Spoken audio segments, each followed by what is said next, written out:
नमस्कार दोस्तों, आप सभी का स्वागत है स्टडी इंडिया चैनल में। उत्तराखंड अपर पीसीएस का जो मेंस का जो सिलेबस है उसको हम यहाँ पे डिस्कस करेंगे। साथ साथ में हम देखेंगे कि हमारी क्या स्ट्रैटेजी रहनी है और साथ साथ में ये देखेंगे कि कौन सी जो हमारी बुक लिस्ट है जो अपर पीसीएस मेंस के सिलेबस के लिए आपको प्रिपेयर करनी है। तो इन सभी चीज़ों को हम यहाँ पे डिस्कस करने की कोशिश करेंगे।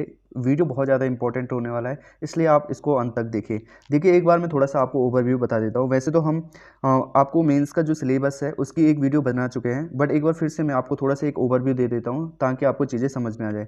देखिए, मैंने जैसे कि बताया था आपको कि जो उत्तराखंड अपर पीसीएस का जो मेंस होता है इसमें टोटल 7 सब्जेक्ट होते हैं, 7 पेपर होते हैं, या हम कहें 7 सब्जेक्ट होते हैं, 7 पेपर होते हैं और 7 पेपर जो होते हैं वो टोटल 1500 मार्क्स के होते हैं। यहाँ पे ये ध्यान रखने वाली बात है।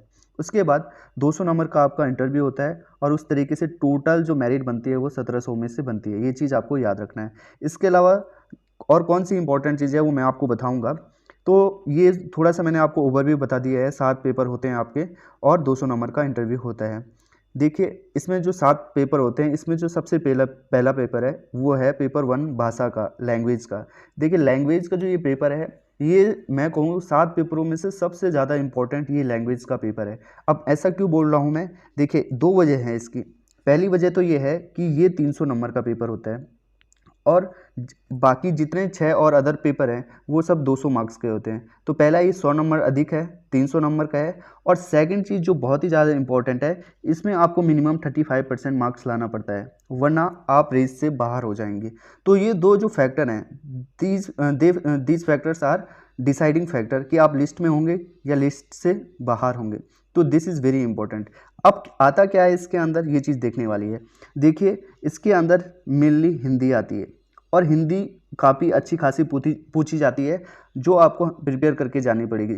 शब्द रचना के बारे में पूछा जाता है, पर्यायवाची शब्द पूछे जाते हैं, देशज विदेशज, ये सारी चीज़ें पूछी जाती हैं इसके अंदर। तो मतलब आपको वचन क्या होते हैं, लिंग क्या होते हैं, तो ये सारी चीज़ें इसके अंदर पूछी जाती है। ठीक है, तो आपके पास उत्तराखंड अपर पीसीएस का जो मेंस का जो सिलेबस है आपके हाथ में होना चाहिए। आपको एक एक चीज़ पता होनी चाहिए कि इसके अंदर क्या क्या लिखा हुआ होता है। जब तक आपको सिलेबस पता नहीं होगा तब तक आप अपनी तैयारी को अच्छे से नहीं करेंगे। ठीक है, अब देखिए इसमें क्या होता है, इसी लैंग्वेज के पेपर में 135 नंबर का यहाँ पे 135 नंबर का यहाँ पे ऐसे का पेपर होता है, 135 नंबर का। अब इस 135 नंबर का जो ऐसे का पेपर होता है, इस ऐसे में 2 ऐसे होते हैं। ठीक है, एक उत्तराखंड स्पेसिफिक होता है और एक जनरल होता है। जैसे कि जनरल में जैसे साइंस से रिलेटेड हो सकता है, सोसाइटी से रिलेटेड, पॉलिटी से रिलेटेड, तो इस तरीके से होता है। ठीक है, ये ध्यान रखिएगा, एक जनरल ऐसे होता है। जो उत्तराखंड का जो ऐसे होता है वो होता है 55 नंबर का, ये होता है 55 नंबर का। ठीक है, तो जो उत्तराखंड स्पेसिफिक जो ऐसे होता है ये आपको 500 वर्ड्स में लिखना होता है। वहीं जो जनरल ऐसे होता है उसको आपको 700 वर्ड्स में लिखना होता है। तो इस तरीके से बाइफरकेशन है। अब देखिए, अगर आपका जो मेंस किस लैंग्वेज में आपको लिखना है, मतलब आपने कौन सा वहाँ पे दिया है कि किस लैंग्वेज में आप लिखना चाहते हो। अगर आप इंग्लिश लैंग्वेज आपने भरा है, आप मेंस अगर इंग्लिश में दे रहे होंगे तो आपको जो ये ऐसे है वो इंग्लिश में लिखना पड़ेगा। अगर आपने मीडियम हिंदी रखा है तो आपको ये दोनों ऐसे हिंदी में लिखने होंगे। ये चीज़ भी आप नोट करिएगा। देखिए, ये छोटी छोटी ऐसी चीज़ें हैं जो आपको कोई नहीं बताएगा, बट हम यहाँ पे इसलिए बता रहे हैं सो डैट आपकी तैयारी बहुत अच्छे से हो पाए। तो आप समझ गए कि जो लैंग्वेज का पेपर है कितना इंपॉर्टेंट होने वाला है और आपको इसकी किस तरीके से तैयारी करनी है। अभी तक आपने अगर हिंदी नहीं पढ़ी है तो हिंदी पे भी विशेष ध्यान दीजिएगा। ठीक है, तो ये सारी चीज़ें पेपर 1 में आती हैं। अब आगे बढ़ते हैं पेपर 2 की तरफ। अब देखिए, जो पेपर 2 है वो मेनली हिस्ट्री से रिलेटेड है, बट जब पेपर 2 की बात हम करते हैं तो सिर्फ हिस्ट्री नहीं, उसमें आप सोसाइटी भी है, उसमें कल्चर भी है। अब देखिए, जो हिस्ट्री है, हिस्ट्री का मतलब यहाँ पे उत्तराखंड की हिस्ट्री भी साथ में इंक्लूडेड है। तो इंडिया की हिस्ट्री हो गया, इंडिया के नेशनल मूवमेंट हो गया, साथ साथ में सोसाइटी। तो सोसाइटी में क्या आएगा, देखिए सोसाइटी में जैसे वुमेन्स होती हैं, वीकर सेक्शन होते हैं। ठीक है, तो ये सारी जो चीज़ें हैं ये सोसाइटी के अंदर होगा कि सोसाइटी किस तरीके की पैट्रियार्की सोसाइटी है, मैट्रियार्कल सोसाइटी है। ठीक है, किस तरीके से आज के टाइम में ग्लोबलाइजेशन की वजह से न्यूक्लियर फैमिलीज बन रही है। तो इस तरीके से आपसे सवाल पूछे जा सकते हैं कि अर्बनाइजेशन हो रहा है धीरे धीरे पॉपुलेशन ग्रोथ के कारण। तो इस तरीके से क्वेश्चन आपसे पूछे जा सकते हैं सोसाइटी से। ठीक है, दूसरी बात है कल्चर। अब यहाँ पे कल्चर की बात करते हैं तो कल्चर में जैसे कि आपसे पूछ दे टेम्पल आर्किटेक्चर के बारे में पूछा जा सकता है, या अलग अलग तरीके से आर्किटेक्चर या डांस के बारे में पूछा जा सकता है। तो इस तरीके से आपको कल्चर के बारे में पूछा जाएगा। जब यहाँ पे मैं कल्चर की बात कर रहा हूँ तो यहाँ पे उत्तराखंड के कल्चर के बारे में भी पूछा जाएगा, साथ साथ में उत्तराखंड की सोसाइटी के बारे में भी पूछा जाएगा। तो इस तरीके से ये हिस्ट्री का पेपर आपका रहने वाला है। ठीक है, अब यहाँ पे ध्यान देने वाली बात है कि बुक्स कौन सी फॉलो करें सर। तो देखिए सिंपल है, बुक्स आपको जो भी फॉलो करनी है, बट आपको उस बुक्स को अच्छा पढ़ना है। ठीक है, बार बार पढ़ना है, रिवाइज करना है, अपने नोट्स बनाने हैं। फिर भी मैं आपको यहाँ पे बुक्स बता देता हूँ। देखिए राजीव अहीर सर की आती है स्पेक्ट्रम की जो बुक है, Hindi medium and English medium में, अब ये दोनों में ही अवेलेबल हो चुके हैं। आप इसको रिफ़र कर सकते हैं। अगर आप किसी और बुक से पढ़ रहे हैं तब भी आपके लिए सही है, आप उसी बुक को पढ़िए। ठीक है, बट उसको बार बार रिवाइज कीजिएगा। ठीक है, सोसाइटी के लिए आपको क्या करना है, देखिए सोसाइटी के लिए आपको कुछ नहीं, बल्कि सोसाइटी के लिए आपको जो करंट अफेयर होता है, आपको अब क्या करना है, डेली बेसिस पे करंट अफेयर पढ़ना इंपॉर्टेंट है। और जैसे जैसे आप करंट अफेयर पढ़ते हैं उसमें जो सोसाइटी से रिलेटेड जो इशू होते हैं उसके आप क्या करिए, नोट्स बनाते रहिए। ठीक है, नोट्स मेकिंग इंपॉर्टेंट है इस टाइम पे, क्योंकि लास्ट टाइम पे रिवीजन के टाइम पे आपके पास सिर्फ नोट्स रहेंगे, आप किताबों से दोबारा पढ़ नहीं सकते। ठीक है, ये चीज़ होगी। कल्चर के लिए क्या करना है, देखिए कल्चर के थोड़ा थोड़ा बेसिक्स आप समझ लीजिए। जैसे कि जो कल्चर की बुक आती है नितिन सिंघानिया सर की, उसको आपको पूरा रटना नहीं है, जो स्पेसिफिकली मेंशन है सिलेबस में उन्हीं चीज़ों को पढ़ना है। जैसे आपके डांस हो गया, आर्किटेक्चर हो गया। ठीक है, आर्किटेक्चर हो गया। इसके अलावा दिल्ली सल्तनत का आर्किटेक्चर किस तरीके से, मुगल सल्तनत का आर्किटेक्चर किस तरीके से, डांस ड्रामा, ये थोड़ा थोड़ा ये चीज़ें पढ़नी है आपकी। और साथ साथ में आई थिंक जो कल्चर का जो सेक्शन होगा वो उत्तराखंड से ज़्यादा पूछा जाएगा कि उत्तराखंड में कौन से डांसेस है, कौन सी ऐसी कलाकृतियाँ हैं जो इंपॉर्टेंट है, उससे रिलेटेड क्वेश्चन आपके सामने आएंगे। ठीक है, और एक चीज़ मैं आपको इंपॉर्टेंट बता दूं, जैसे कि आप अगर अपर पीसीएस की तैयारी करोगे तो साथ साथ में आपकी लोअर पीसीएस की तैयारी तो वैसे भी हो जाएगी। ठीक है, ये चीज़ इंपॉर्टेंट है। साथ साथ में देखिए मैं बहुत बार एक बार दो चीज़ों पे फोकस कर रहा हूँ जो आपको करनी है। फर्स्ट थिंग इज़ कि आपको सिलेबस की एक कॉपी रख लेनी है आपके पास। जब तक आप सिलेबस को अच्छे से नहीं पढ़ेंगे तब तक आप चाहे कितना भी पढ़ लो, तब तक आपका सिलेक्शन नहीं होगा। क्योंकि सिलेबस स्पेसिफिक अगर पढ़ोगे तो आप क्या करोगे, उन्हीं एरियाज पे पढ़ोगे जो सिलेबस में पूछे गए, वरना आप फालतू फालतू कुछ भी पढ़ते रहोगे। सेकंड थिंग इज, अगर अभी तक आप करंट अफेयर नहीं पढ़ रहे थे तो करंट अफेयर पढ़ना स्टार्ट कर लीजिएगा। डेली बेसिस पे 1.5 से 2 घंटा करंट अफेयर पे देना जरूरी है, क्योंकि अगर आप करंट अफेयर पढ़ेंगे तो साथ साथ में आपके ऐसे टॉपिक्स कवर होते जाएंगे जो कि किसी पर्टिकुलर बुक में नहीं होते। ठीक है, तो पेपर 2 के बारे में आपको अच्छे से बता चुका हूँ। नाउ यहाँ पे पेपर 3 की बात करते हैं। पेपर 3 किसका होने वाला है, इंडियन पॉलिटी से रिलेटेड होने वाला है। तो इसमें सिर्फ इंडियन पॉलिटी नहीं, देखिए इंडियन पॉलिटी के अलावा सोशल जस्टिस हो गया, उसके अलावा इंटरनेशनल रिलेशन हो गया। ठीक है, और इसमें साथ साथ उत्तराखंड की पॉलिटी भी आएगी। अब देखिए यहाँ पे क्या चीज़ है, देखिए इंडियन पॉलिटी के लिए आपको पता है कौन सी बुक पढ़नी है, लक्ष्मीकांत बुक पढ़नी है। ठीक है, Laxmikanth it's one stop solution है इंडियन पॉलिटी के लिए। साथ साल में जो सोशल जस्टिस वाला इशू है, अब देखिए यहाँ पे जस्टिस तो पॉलिटिकल जस्टिस भी होता है, ठीक है, इकोनॉमिक जस्टिस भी होता है। बट देखिए सिलेबस आपको पता होने से क्या होता है कि आप स्पेसिफिक पढ़ते हैं, क्योंकि यहाँ पे सोशल जस्टिस पूछा है तो आपको स्पेसिफिकली सोशल जस्टिस के बारे में ही पढ़ना है कि सोशल जस्टिस के अंदर कौन कौन सी ऐसी चीज़ें आती हैं, वीकर सेक्शन के लिए जो जस्टिस है, सोसाइटी के अंदर क्या क्या जस्टिस होना चाहिए, ये सारी चीज़ें सोशल जस्टिस के अंदर आएंगी। और साथ साथ में इंटरनेशनल रिलेशन, देखिए मैंने सिलेबस को देखा है, जैसे कि यूपीएससी में पूछा जाता है इंटरनेशनल रिलेशन बहुत अच्छे तरीके से पूछा जाता है, रीजनल रिलेशन पूछे जाते हैं, बायलेटरल रिलेशन, मल्टीलेटरल रिलेशन। ठीक है, ये सारी चीज़ें पूछी जाती है। बट जो उत्तराखंड का जो पीसीएस मेंस का जो सिलेबस है उसमें इंटरनेशनल रिलेशन आपसे ज़्यादा नहीं पूछा जाएगा। उसमें स्पेसिफिकली मेंशन है कि जो यूनाइटेड नेशन है और यूनाइटेड नेशन की जो स्पेशलाइज्ड एजेंसीज हैं उनके बारे में पूछा जाएगा। साथ साथ में आपसे रीजनल एजेंसीज के बारे में पूछा जाएगा। ठीक है, रीजनल एजेंसीज के बारे में पूछा जाएगा, जैसे कि सार्क हो गया, आसियान हो गया, साप्टा हो गया, इन सारी एजेंसीज के, ब्रिक्स हो गया, इन सारी एजेंसीज के बारे में थोड़ा थोड़ा आपसे लिखने के लिए पूछा जा सकता है। साथ साथ में स्पेसिफिकली मेंशन है इंडियन डायस्पोरा के बारे में, इंडियन डायस्पोरा के बारे में। ठीक है, तो इंडियन डायस्पोरा के बारे में भी वहाँ पे अलग से मेंशन है, तो आप इंडियन डायस्पोरा के बारे में भी पढ़ सकते हैं। अब देखिए इंडियन डायस्पोरा क्या होता है कि जो हमारे लोग जो दूसरी कंट्रीज़ में रह रहे हैं, ठीक है, वो इंडिया के लिए क्या कंट्रीब्यूट कर रहे हैं। देखिए जब हमारे लोग दूसरी कंट्रीज़ में जाते हैं तो अगर वो अच्छा करते हैं वहाँ, तो इंडिया की जो सॉफ्ट पावर होती है वो ऑटोमेटिकली बढ़ जाती है, इंडिया के लोगों पे बाहर के लोग फेथ करने लग जाते हैं, तो ऑटोमेटिकली जो हमारा इंटरेस्ट है इंटरनेशनल लेवल पे वो इंक्रीज हो जाता है। तो इस तरीके से आपको चीज़ों को समराइज़ करके पढ़ना है। ठीक है, तो इंडियन पॉलिटी के लिए मैंने आपको बता दिया कि लक्ष्मीकांत पढ़नी है। Social justice and international relation के लिए आप क्या कर सकते हैं, international relation and social justice के लिए किसी कोचिंग के आप क्या कर सकते हैं, नोट्स ले सकते हैं। आपको ज़्यादा नहीं पढ़ना है, बेसिक बेसिक चीज़ें पढ़नी कि सोशल जस्टिस के अंदर क्या क्या चीज़ें हैं। और इंटरनेशनल रिलेशन में जैसे मैंने बताया आपको, रीजनल एजेंसीज़ हैं जैसे साप्टा, आसियान, ये सारी चीज़ें हो गई। आप इंटरनेट के थ्रू इनके बारे में थोड़ा थोड़ा देखिए कि फॉर्मेशन कब हुआ, इनके मेन गोल्स क्या हैं, ठीक है, कब पहला कन्वेंशन हुआ, इस तरीके से आप पढ़िएगा। और साथ साथ में आपको क्या करना है, जो इंटरनेशनल रिलेशन वाला जो ये पार्ट है, ये आपको करंट अफेयर से क्या हो जाएगा, कंप्लीट हो जाएगा आपका करंट अफेयर। तो अगेन करंट अफेयर एक बहुत बड़ी भूमिका निभाने वाला है इस पेपर में, ठीक है, ये चीज़ आपको देखनी है। तो आई होप मैं इस चीज़ को आपको यहाँ पे अच्छे से बता पाया हूँगा। अब चलते हैं हम पेपर 4 पे। अब देखिए ये जो पेपर 4 है, geography of India and world. Again मैं यहाँ पे आपको बता दूँ, जो ज्योग्राफी ऑफ वर्ल्ड है यहाँ पे आपसे कम पूछी जाएगी। स्पेसिफिकली मेंशन है सिलेबस में कि जो ज्योग्राफी ऑफ वर्ल्ड है वहाँ पे लिखा हुआ है लिथोस्फीयर के बारे में पूछा जाएगा।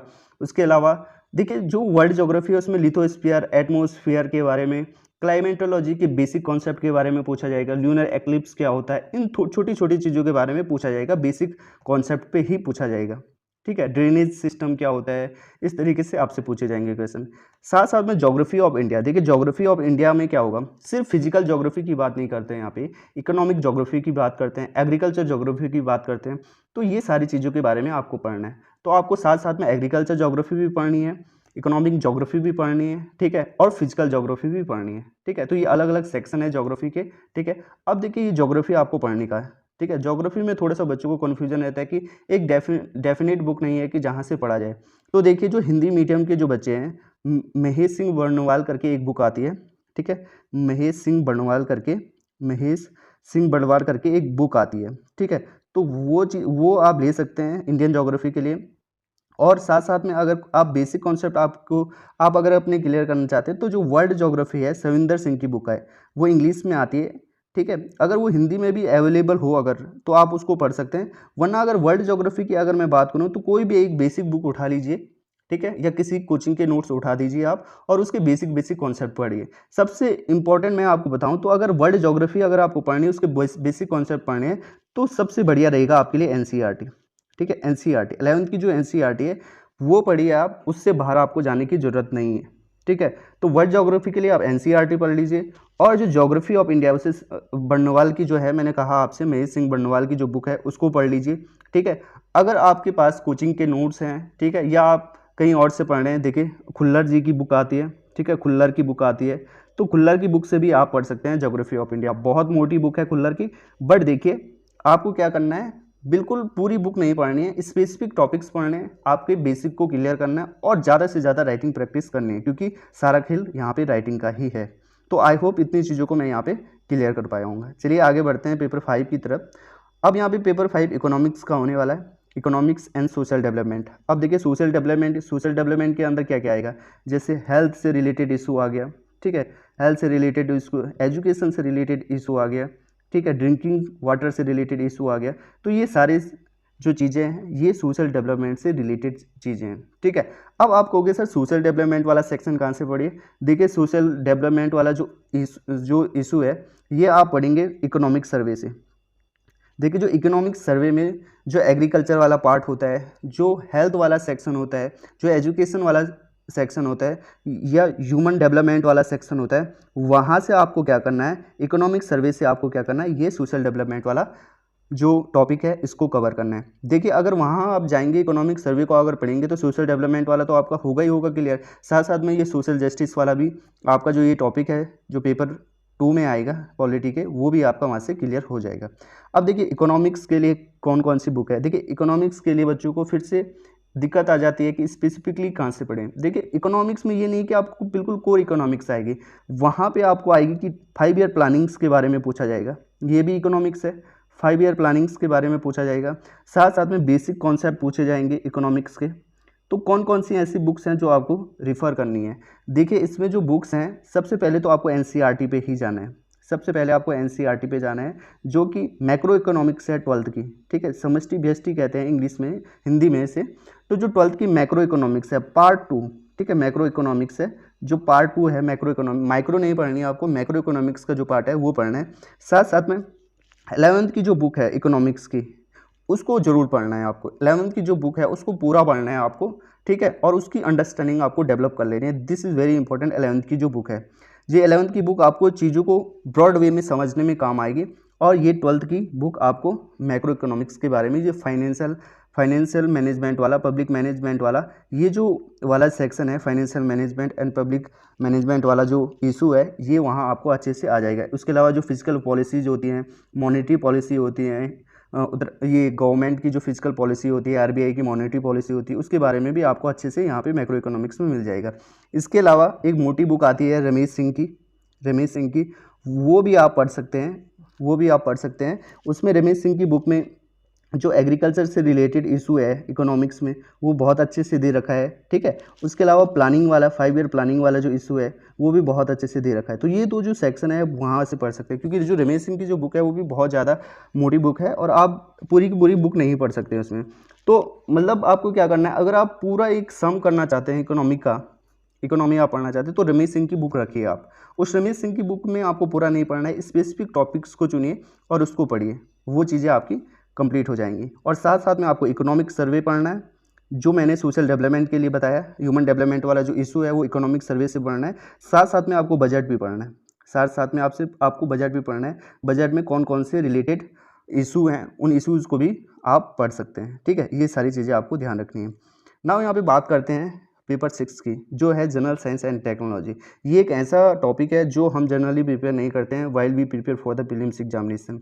ओके, सो इसमें आपको क्या करना है, देखिए जनरल साइंस एंड टेक्नोलॉजी वाले, इसमें आता क्या है कि पहले मैं ये समझा देता हूँ। देखिए इसमें जनरल फिजिक्स, जनरल केमिस्ट्री, ठीक है, बायोलॉजी में लाइफ प्रोसेस वाला चैप्टर आता है, ठीक है। इसके अलावा इसमें इन्वायरमेंट एंड डिजास्टर मैनेजमेंट वाला इशू आता है। इसके अलावा इसमें स्पेस टेक्नोलॉजी के बारे में आपसे पूछा जाएगा, और साथ साथ में साइबर सिक्योरिटी रिलेटेड इशू आपको पूछे जाएंगे। अब देखिए इन चीज़ों को पढ़ेगा कहाँ से, देखिए जो जनरल साइंस वाला जो टॉपिक है वो उतना ज़्यादा हाई लेवल का नहीं पूछा जाता है। तो ये जो जनरल साइंस वाला जो चैप्टर है, जो फिजिक्स केमिस्ट्री या बायोलॉजी वाली जो चीज़ें हैं, आपको 9th एंड 10th की जो NCERT होती है उसको बहुत अच्छे से पढ़ना है। 9th एंड 10th उसको बहुत अच्छे से पढ़ना है, क्योंकि 9th एंड 10th की जब आप NCERT को बहुत अच्छे से पढ़ने की कोशिश करेंगे तो आप पाएंगे कि सारी जो चीज़ें हैं वो उसी में कवर हो जाती हैं, तो आपको इससे बाहर जाने की बिल्कुल ज़रूरत नहीं है। अब साथ में बात करते हैं economic and environment and disaster management. तो ये देखिए जो डिजास्टर मैनेजमेंट से जो रिलेटेड इशू होते हैं, आपको पता है 10th क्लास में एक डिजास्टर मैनेजमेंट की बुक आती है, हिंदी और इंग्लिश दोनों में ही अवेलेबल है, आप नेट से ले सकते हैं उसको, ठीक है। और इन्वायरमेंट के जो छोटे छोटे टॉपिक है, जो क्लास 12th की बायोलॉजी की जो बुक आती है वहाँ से आप उसको पढ़ सकते हैं, ठीक है। तो मैंने आपको सारी चीज़ें बता रहा हूँ कि आपको कहाँ से किस तरीके से प्रिपेयर करना है। साथ साथ में जो इन्वायरमेंट से रिलेटेड जो कन्वेंशन है, ठीक है, वो आपको कहाँ से ये जो शंकर IAS की जो बुक आती है वहाँ से आप उसको कवर कर सकते हैं। साथ साथ में करंट अफेयर तो आपको करना ही है, ठीक है। इसके अलावा स्पेस टेक्नोलॉजी से आप कहाँ से करेंगे, देखिए स्पेस टेक्नोलॉजी आपको एक कोई स्पेसिफिक बुक नहीं मिलेगी।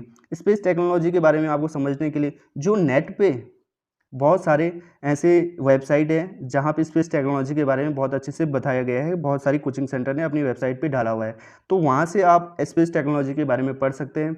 यूट्यूब से आप स्पेस टेक्नोलॉजी के बारे में पढ़ सकते हैं।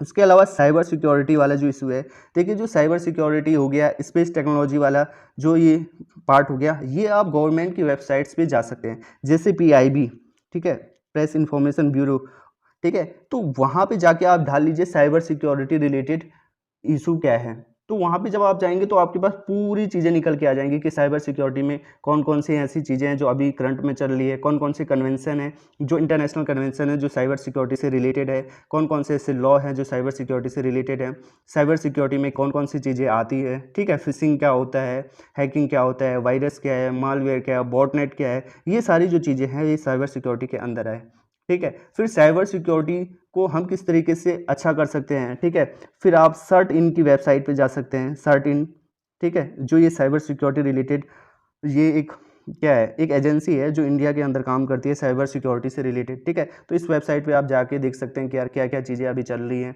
ठीक है। तो मेनली PIB में जाइए, वहाँ साइबर सिक्योरिटी से रिलेटेड इशू मिल जाएगा, ठीक है। और स्पेस टेक्नोलॉजी से कोई भी वेबसाइट आप पकड़ लीजिए, जहाँ पे कोचिंग की जो वेबसाइट होती है वहाँ पे आप स्पेस टेक्नोलॉजी के बारे में पढ़ सकते हैं। तो इसको भी आपको क्या करना है, अच्छे से बनाना है, क्योंकि हर पेपर की इंपॉर्टेंस सेम है, चाहे आप पॉलिटी को ज़्यादा पढ़ लीजिए, चाहे आप किसी और को पढ़ लीजिए, बट अगर आपने साइंस वाला ये वाला टॉपिक छोड़ दिया तो आपकी जो नंबर होंगे वो ऊपर नीचे हो जाएंगे और लास्ट में आपका एवरेज नीचे ही गिरेगा। तो आपको हर सब्जेक्ट को उतनी ही इम्पोर्टेंस देनी है, क्योंकि जो नंबर्स हैं वो सेम है हर सब्जेक्ट में, ठीक है, सिर्फ पेपर 1 के अलावा। अब देखिए, जो अब लास्ट पेपर है, पेपर 7, इसमें आता है general aptitude and ethics. Same चीज़ जो लिखी हुई है वो यूपीएससी का जो जीएस पेपर 4 होता है वो लिखा हुआ है, बट वहाँ पे जो जनरल एप्टीट्यूड है, वो जो एप्टीट्यूड है, वो वाला जो एप्टीट्यूड है वो इथिक्स वाला एप्टीट्यूड है। बट यहाँ पे जनरल एप्टीट्यूड जो है ये मैथ वाला एप्टीट्यूड है। यहाँ पे आपसे पूछा जाएगा अलजेब्रा के बारे में, एलसीएम एचसीएफ के बारे में, परसेंटेज के बारे में, ठीक है, नंबर सिस्टम के बारे में। इस तरीके से आपको इस तरीके का एप्टीट्यूड आएगा। और इस तरीके से आप कहाँ से प्रिपेयर करेंगे इस चीज़ को? एक तो आप चाहें तो अगर अपना आप बेसिक बनाना चाहते हैं तो आप यूट्यूब से पढ़ सकते हैं। साथ साथ में आप एक बुक रख सकते हैं आर.एस. अग्रवाल की, ठीक है, आर.एस. अग्रवाल की बुक आप रख सकते हैं। अब देखिए इथिक्स की बात करते हैं।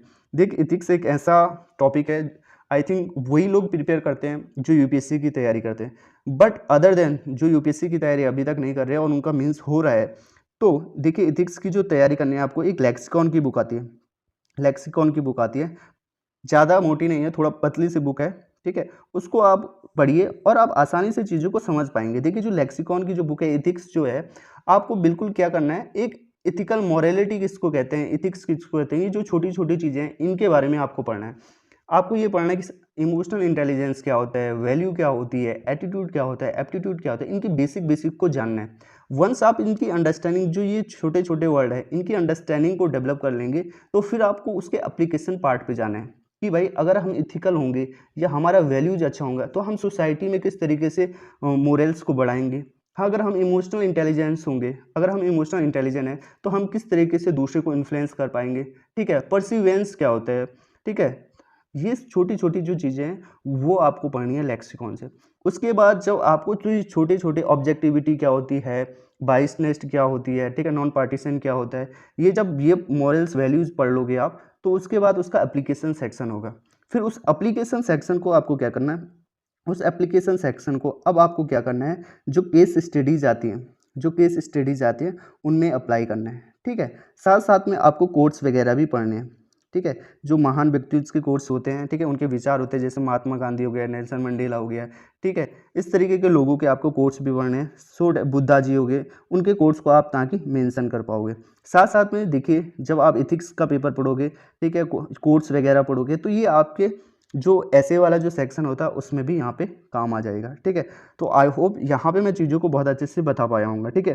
फिर भी जो जो चीज़ छूट गई है, देखिए एक चीज़ मैं यहाँ पे बता देता हूँ। देखिए जो पहला पेपर होता है वो 300 नंबर का होता है, बाकी जो 6 पेपर होते हैं वो 200 नंबर के होते हैं, ठीक है। तो कुल मिला के 1500 नंबर का ये पेपर बन जाता है मेंस का, ठीक है। अब देखिए आई थिंक मैं अब ये सारी चीज़ें आपको बता पाया हूँगा। यहाँ पे मैं लगभग सारी चीज़ें कवर करा चुका हूँ। बुक्स क्या है, ठीक है। बस अब आपको पढ़ना किस तरीके से, स्ट्रैटेजी किस तरीके से बनानी है वो बता देता हूँ मैं थोड़ा सा आपको। देखिए लगभग आपके पास 4 मंथ का टाइम है, ठीक है, या मैं बता दूँ 4.5 मंथ का टाइम है आपके पास, 4.5 महीने का टाइम। तो अब आपको किस तरीके से करना है, देखिए सबसे पहले तो आप देखिए कि आप कौन से सब्जेक्ट में स्ट्रॉन्ग है, कौन से सब्जेक्ट में आप वीक है, उस तरीके से आप देखिए और फिर उस हिसाब से अपनी खुद की स्ट्रैटेजी बनाएं। किसी और की स्ट्रैटेजी से चल के आपको कोई फ़ायदा नहीं होने वाला, ठीक है। तो आप सबसे पहले एनालिसिस कीजिए कि मेरे कौन से वीक एरियाज़ हैं, ठीक है, जिन पे मुझे काम करने की ज़रूरत है। तो इस फर्स्ट मंथ में आप उस पर क्या कर लिए, काम कर दिए। सपोज अगर आपकी हिंदी कम है तो इस मंथ आप हिंदी कवर कर लीजिए, और साथ साथ में अगर आपने इथिक्स नहीं पढ़ी है तो इथिक्स को पढ़ लीजिए। तो इन 2 सब्जेक्ट पे आप ज़्यादा ध्यान दीजिए, हिंदी और इथिक्स पे ज़्यादा ध्यान दीजिए। जब हिंदी और इथिक्स आपको लगेगा कि हाँ यार कॉन्फिडेंस आ गया, तो तब क्या कीजिए, सारे सब्जेक्ट को एक साथ लेके चलिए और उनको सेक्शन बांट दीजिए कि कब मुझे क्या पढ़ना है और कब क्या पढ़ना है। Second thing which is very important, that is answer writing. Answer writing practice is very very important in this mains examination, क्योंकि सारा खेल जो है वो आंसर राइटिंग का ही है। अगर आप डेली बेसिस पे आंसर राइटिंग नहीं करेंगे तो ये मानिएगा कि आपका कोई चांस नहीं है लिस्ट में आने का, ठीक है। ये एक बिटर ट्रू है जिसे आपको एक्सेप्ट करना ही होगा। तो answer writing is must for everyone who are preparing for the mains examination, ठीक है। तो this is the key. And second thing which is very important, that is you should follow current affair on daily basis. अगर आप current affair daily basis पे नहीं कर रहे हैं तो आप देखेंगे कि कोई भी मेंस के पेपर उठा के देख लीजिए, अदर स्टेट पीसीएस के भी, तो वहाँ पे करंट अफेयर का जो चंक है वो बहुत ज़्यादा होता है। और अगर आपको नहीं पता है कि क्या चल रहा है तो फिर how you can produce in your answer writing की क्या हो रहा है, ठीक है। अरे एज ए एडमिनिस्ट्रेटर आपको ये सारी चीज़ें इंपॉर्टेंट होनी चाहिए। एज ए एडमिनिस्ट्रेटर आपको ये पता होना चाहिए कि आपके आसपास चल क्या रहा, इंडिया के अंदर क्या चल रहा है, ठीक है, सोसाइटी के अंदर क्या चल रहा है, और ये सारी चीज़ें कब आएंगी, जब आप करंट अफेयर पढ़ोगे, ठीक है। तो यहाँ पे सारी चीज़ें बता चुका हूँ। अब स्ट्रैटेजी हो चुकी है, सिलेबस हो चुका है, पैटर्न क्या है ये भी बता चुका हूँ, कौन सी बुक फॉलो करनी है वो सारी चीज़ें यहाँ पे बता चुका हूँ, ठीक है। अब आप पे ये डिपेंड करता है कि आपको किस तरीके से अपनी जो स्ट्रैटेजी है उसको डिवाइस करना है, ओके। और मैं आपको यही कहूँगा कि आपको जो